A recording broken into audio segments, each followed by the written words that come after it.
Welcome again to Joe Stunner Boxing. So Peter McGrail scores a 2-round body punch KO of Brad Foster.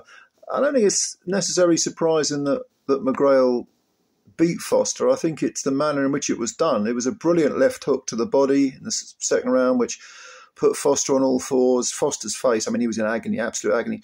I thought he beat the count by maybe half a second, but the referee waved it off. Foster was annoyed, he was more disappointed perhaps. You can't argue with the punch. It was a killer of a punch. Huge left hook, or left, I suppose you call it a left, was it a left hook? I mean, he's a southpaw, isn't he, McGrail? So anyway, he banged the backhand to the body. Foster was moving into it, which of course increased the impact, and down goes Foster. And he disguised that punch well, because if I've got a complaint about McGrail, it's that with the backhand, he does frequently try to sort of lean in a bit too much. And I think that's how he got tagged in his only loss. You may remember his only loss, which was to Jericho O'Quinn. He had, this was December last year, I think. He had O'Quinn on the floor twice in the second and fourth rounds and then got flattened in the fifth for the count, just because he got too greedy, too eager and moved in. And he doesn't always disguise that the fact he wants to throw that backhand, sometimes from a little bit too far out and with a lot of power. And I think O'Quinn was able to time him. Well, Foster wasn't, unfortunately for him. Brad Foster, he's got 15 wins, only 5 KOs. He's not a big puncher. He's now got 4 defeats. That was the first time he's been stopped, and he's got a couple of draws. But make no mistake about it, Foster is a former British and Commonwealth champ, and he's a very good super bantamweight champ, I should tell you.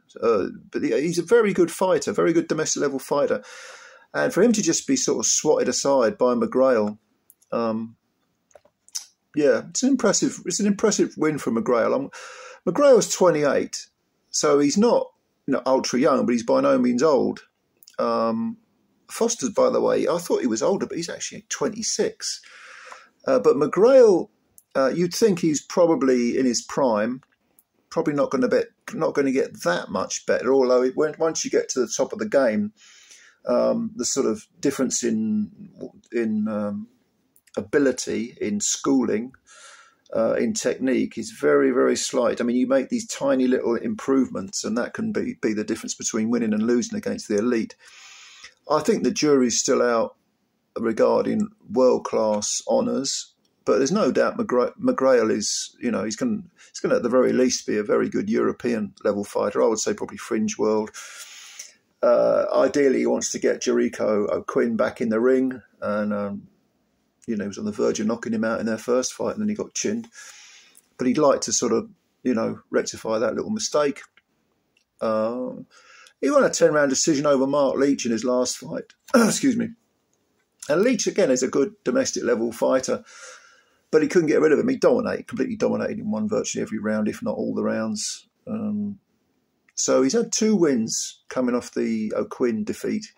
I'd like to see him with at least one more 10-rounder, maybe against a European level fighter, maybe go for the EBU title. He's got one of those silly, WBA trinket things, which gets you a ranking, but otherwise it's pretty much meaningless. I think McGrail's good, talented guy. Don't have a problem with, with people who say he's going to go places.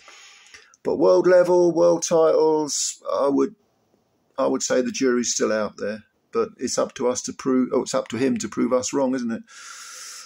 As for Brad Foster, 26 years of age, he can come back at domestic level. He is a good fighter.